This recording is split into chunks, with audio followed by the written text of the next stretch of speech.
Hello बच्चों, आज हम कुछ संख्याओं के बारे में जानकारी प्राप्त करेंगे। सबसे पहले हम प्राकृत संख्याएं नेचुरल नंबर्स के बारे में समझते हैं। गिनती में प्रयुक्त होने वाली संख्याएं प्राकृत संख्याएं कहलाती है। इसे n से सूचित किया जाता है। n = 1, 2, 3, 4। अब हम पूर्ण संख्याएं होल नंबर्स को समझते हैं।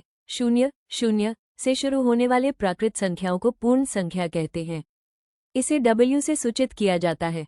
W = 0, 1, 2, 3, 4। अब हम सम और विषम में अंतर को समझते हैं। सम संख्याएं इवन नंबर्स वे प्राकृत संख्याएं जो 2 से पूर्णतः विभाज्य हो उसे सम संख्या कहते हैं।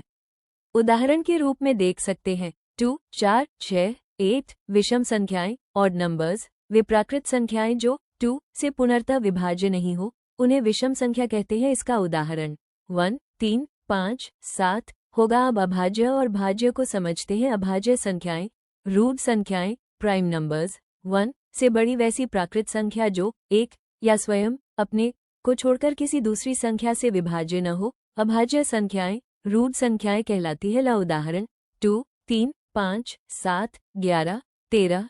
भाज्य संख्याएं यौगिक संख्याएं कॉम्पोजाइट नंबर्स वैसी प्राकृत संख्याएं जिनके 2 से अधिक गुणनखंड हो भाज्य संख्याएं कहलाती हैं। अथवा वे प्राकृत संख्याएं जो एक या अपने को छोड़कर किसी दूसरी प्राकृत संख्या से भी विभाज्य हो भाज्य या यौगिक संख्याएं कहलाती हैं। उदाहरण 4, 6, 8, 9, 10, 12। दोस्तों, 1 ना तो अभाज्य संख्या है ना ही भाज्य संख्या है। अब अंत में हम सहअभाज्य संख्या को प्राइम नंबर को देखते हैं। 2 प्राकृत संख्याएं असहभाज्य संख्या कहलाती है यदि उनका महत्तम समापवर्तक HCF 1 के बराबर हो। उदाहरण 9, 16।